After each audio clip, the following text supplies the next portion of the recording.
হ্যাঁ, উত্তরবঙ্গ ট্যুর শেষ হয়েছে আমাদের পরশুদিন। আর একদিন বাদে আবার রওনা দিলাম খুলনাতে। খুলনা যাচ্ছি পুরো ফ্যামিলি আর কি। উত্তরবঙ্গে গেছিলাম কলিগরা মিলে, আর এখন খুলনাতে যাচ্ছি বাচ্চা বাচ্চা মা সহ।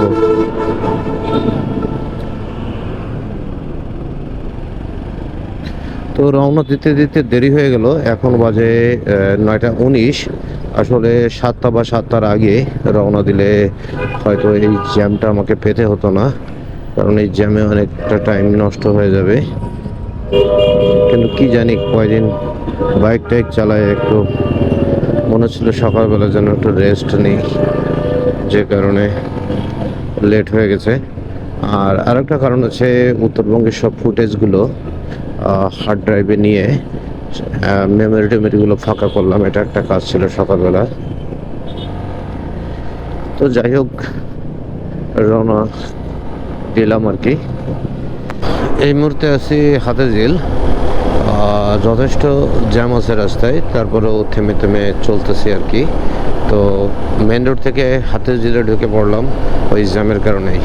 যাই হোক, এখানটাতে একটু কম আছে। সামনে যাই আবার জ্যাম পাবো, মগবাজার সামনে।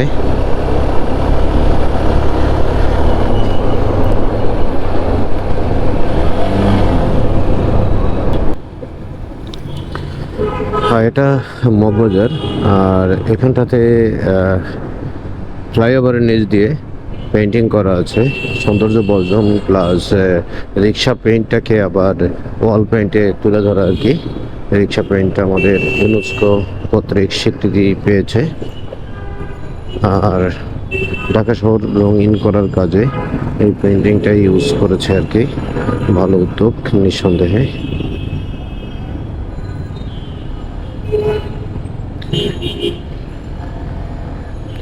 যাই হোক, এখনো পর্যন্ত থেমে থেমে চলতেছে আর কি। দাঁড়ায় থাকতে নেই, দাঁড়ায় থাকতে খুব খারাপ লাগে আর কি জ্যামের ভিতরে। আর শীতের জ্যাকেট ট্যাকেট পরা, এমনিতেই রোদ্দুর বের হয়ে গেছে, জ্যামে দাঁড়াইলে গরম লাগে আর কি। যাচ্ছি খুলনা, দেখি আবার পথে কেনাকাটা শুরু করলো শিউলি। এমনিতে লেট, তারপরে আবার লেট। হানিফ ফ্লাইওভার দিয়ে যাচ্ছি এখন, এটা গুলিস্তান অতিক্রম করছি। তো যাই হোক, ঢাকা হয়তো দেখাতে পারলাম, কিন্তু এটা ঢাকা ছাড়তে ছাড়তে আমার প্রায় 40 মিনিট বা তার বেশি লেগে যাচ্ছে। জ্যাম না থাকলে হয়তো 20 মিনিট লাগতো। ঢাকা সড়কে উঠে গিয়েছি, আর সমস্যা নেই আর কি। এখন শুধু টান হবে,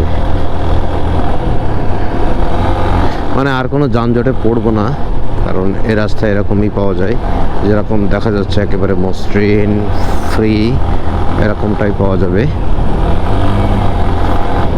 তো এখন 10টা বাজে, তো মিনিমাম তো 5 ঘন্টা তো লাগবেই। 3টা অথবা 4টার ভিতরে বাসায় পৌঁছে যাব। তো চলেন যাই আর কি। এটা জায়গাটার নাম হচ্ছে পলাশপুর। তো এখন বাজে 10টা 19। যথেষ্ট রোদ্দুরও আছে, কিন্তু তারপরেও কুয়াশা দেখা যাচ্ছে দূরে। আর এটা তো নদীর উপরে ব্রিজ, তো দূরে সব কুয়াশাচ্ছন্ন, মোটামুটি বেশ কুয়াশা আছে। শীত অত বেশি নাই আর কি। যাই, যেতে হবে বহু দূর।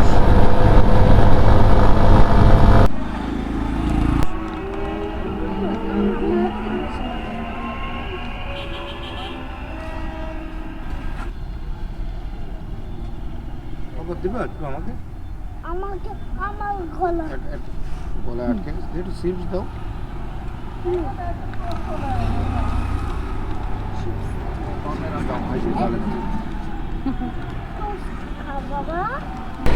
তো পদ্মা ব্রিজ টোল প্লাজায় চলে এসেছি, এখন এখানে টোল দিব।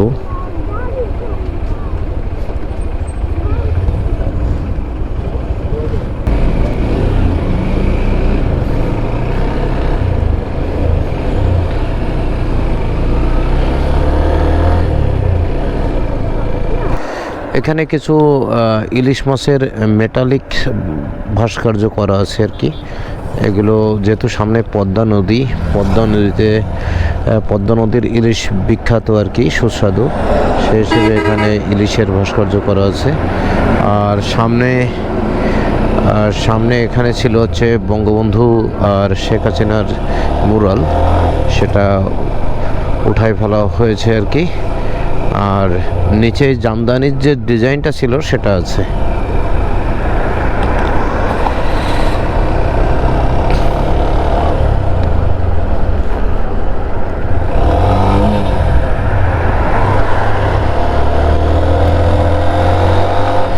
তো পদ্মা সেতু, মূল সেতুতে এখন উঠতে যাচ্ছি আর কি, উপরের দিকে। সর্বোচ্চ গতির সময় এখানে 60 লেখা আছে, কিন্তু বর্তমান সময়ে আমি কাউকে এটা মানতে দেখতেছি না, কারণ অনেক বেশি গতিতে এখানে সবাই রাইড করে আর কি পদ্মা ব্রিজের উপরে। এই দুদিন আগে যমুনা ব্রিজ পার হলাম। যমুনা ব্রিজটা আসলে সুন্দরই বলবো, কিন্তু একটা সময় যে সময় পদ্মা ছিল না তখন সেটাই ছিল সবচেয়ে সুন্দর। এখন পদ্মা হয়ে যাওয়ার পরে, পদ্মা ব্রিজ হওয়ার পরে আমি যমুনা সেতুতে যে সেতুটা খুব ছোট ছোট লাগছে আমার কাছে।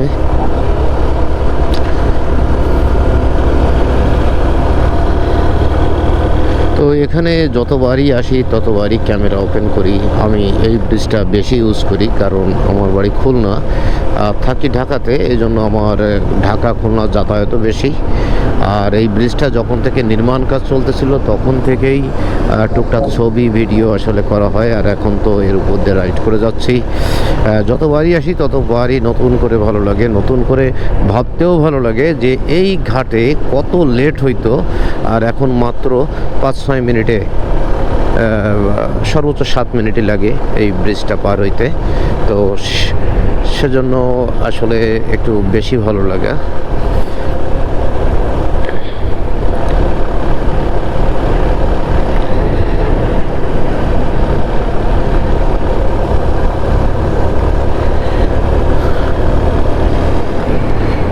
কুয়াশায় ঘেরা আর কি, এখন শীতকাল, মোটামুটি কুয়াশা আছে।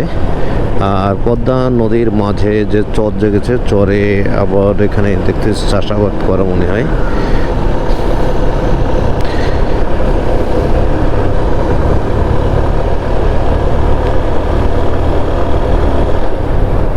পদ্মা ব্রিজ থেকে জাজিরা প্রান্তে নেমে আসার পরে এরকম সুন্দর একটা রোড পাওয়া যায়, যেটা আসলে অসাধারণ একটা রোড। দুই পাশে গাছপালায় ভরা, ডিভাইডারেও অনেক ফুল গাছ লাগানো আছে।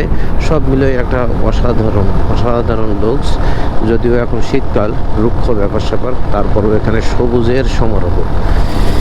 তো আজকে পথে অনেক পুলিশ পাচ্ছি আর কি, অনেক পেট্রোল পুলিশ বা হাইওয়ে পুলিশ আছে, অনেক জায়গায় চেক আপ করতেছে, কেন জানি না।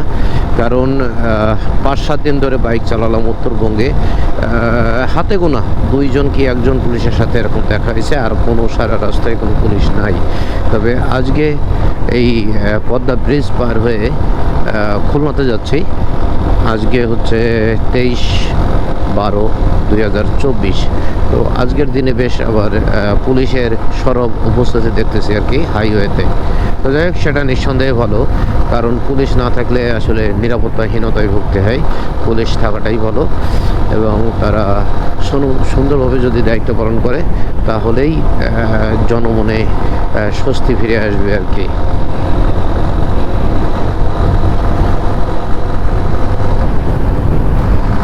ঢাকা ভাঙ্গা হাইওয়ে, ভাঙ্গার খুব কাছাকাছি চলে এসেছি। তো ঢাকা থেকে ভাঙ্গা পর্যন্ত রোডটা আসলে অসাধারণ, মানে অসাম। দুই পাশ দিয়ে ঘেরা দেওয়া, কারো ভিতরে আসার সুযোগ নেই। এই জন্য তো এখানে পিক আপ ধরলেই প্রায় 100 উঠে যায়, এবং সেটা মোটামুটি নিরাপদই আর কি, রাস্তাটা অনেক নিরাপদ। আর পিছনে অগ্র এবং অগ্রর মা আছে, এর থেকে আর জোরে চালানো সম্ভব নয়। ধীরে সুস্থেই চালাই, কিন্তু তারপরেও এই জায়গায়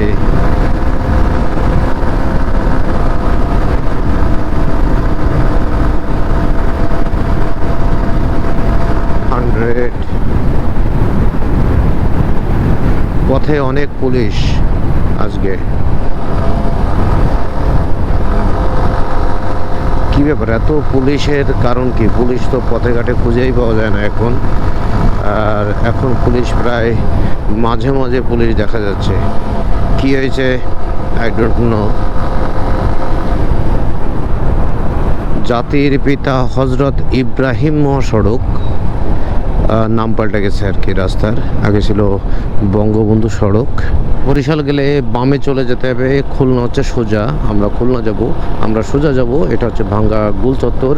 ভাঙ্গা গোল চত্বরে একটা ড্রোন ফ্লাই দেওয়ার ইচ্ছা আছে। তো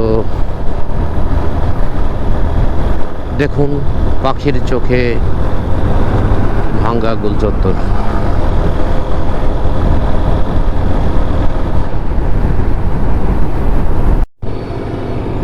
খুলনা ঢাকা খুলনা হাইওয়েতে কাজ চলতেছে আর কি। পিচটা উঠায় ফেলতেছে, আবার নতুন করে এখানে পিচ দিবে।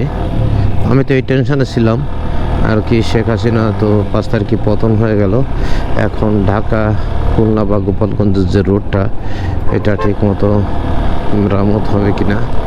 তো আসলে সারা দেশই তো মোটামুটি ঘুরলাম কয়েকদিনে। সব জায়গায় সব কাজই হয়তো চলমান আছে যেটা মনে হচ্ছে।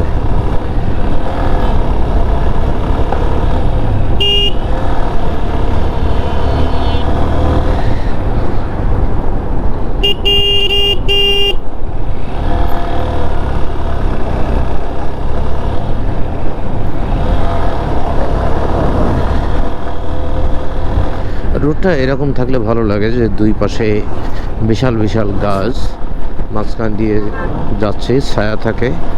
তো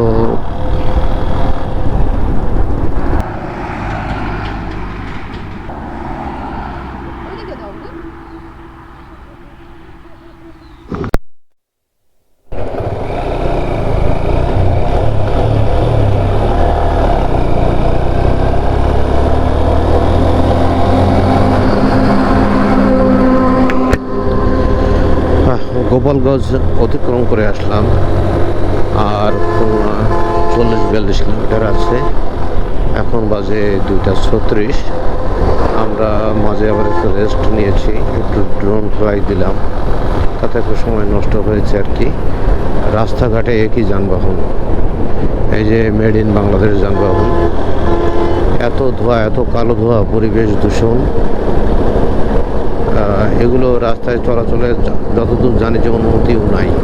এত প্রচুর ধোঁয়া বেরোচ্ছে আর কি, কালো ধোঁয়া বিশেষ করে। আর এগুলো কন্ট্রোলিং সিস্টেম অত ভালো না আসলে। হাইওয়েতে চলাচলের উপযোগী না এগুলো, কিন্তু এগুলো চালায়। এদের লাইসেন্সও লাগে না, কিচ্ছু না।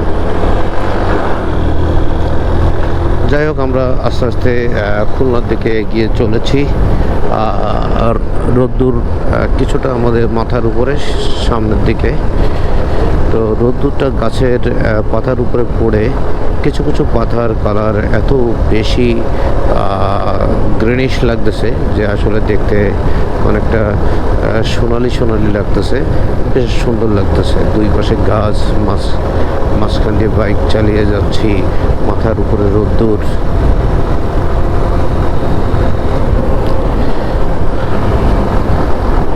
আসলে এরকম প্রাকৃতিক পরিবেশ দিয়ে বাইক রাইড করতে আমার খুবই ভালো লাগে, কারণ যত সবুজ দেখি চোখ তত প্রশান্তি পায়। তো ঢাকা খুলনা হাইওয়েটা সেরকমই একটা হাইওয়ে যে এরকম চোখের প্রশান্তিতে বাইক চালানো যায়, আর যানজট তো নাই। তো খুলনায় চলে এসেছি। এটা হচ্ছে টোল প্লাজা, খানজাহান আলী সেতুর টোল প্লাজা, রূপসা সেতু।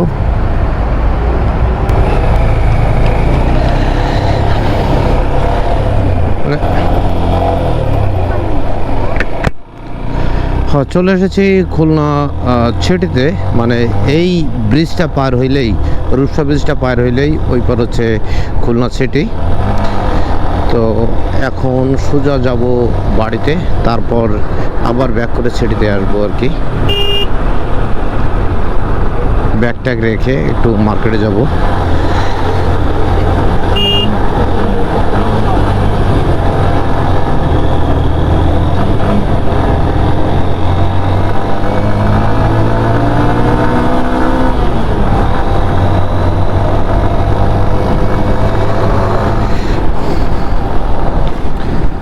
এই রূপসা ব্রিজটা রাতের বেলায় আরও সুন্দর লাগে, যখন এই লাইটগুলো বাতিগুলো জ্বলে থাকে তখন আরও বেশি সুন্দর দেখায়। আর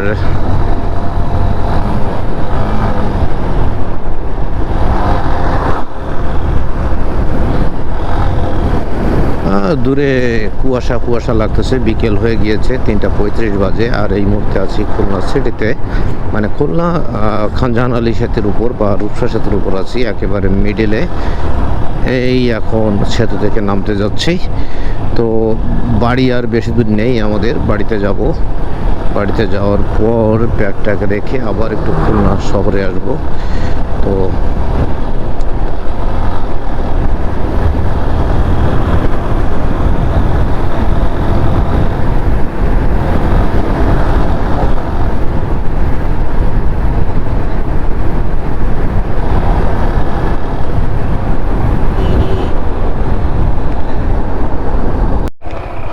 একেবারে বাড়ির কাছাকাছি চলে এসেছি। আমাদের ওই পারের মন্দির দেখা যাচ্ছে, আর এটা হচ্ছে কাঠের ব্রিজ। এই ব্রিজটা পার হলেই ওই পারে বাড়ি।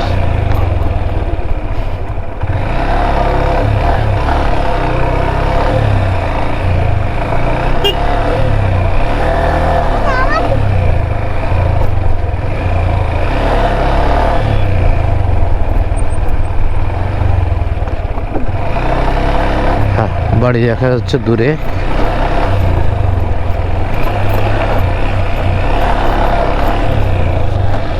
আর এই জায়গায় কি ধান হয়েছে, প্রচুর ধান হয়েছে দেখি। একসময় নদী ছিল, নদী পুরোটাই নদীর উপর দিয়ে যাচ্ছে। এখানে টোল আদায় করে।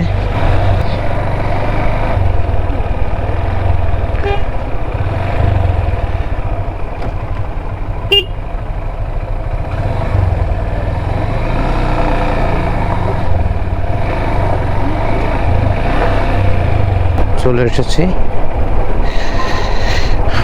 বাড়িটা, এই যে বাম পাশে গেট, এটা আমাদের বাড়ি। খুলে দাও একটু, এই জায়গা দিয়ে, এই জায়গা দিয়ে।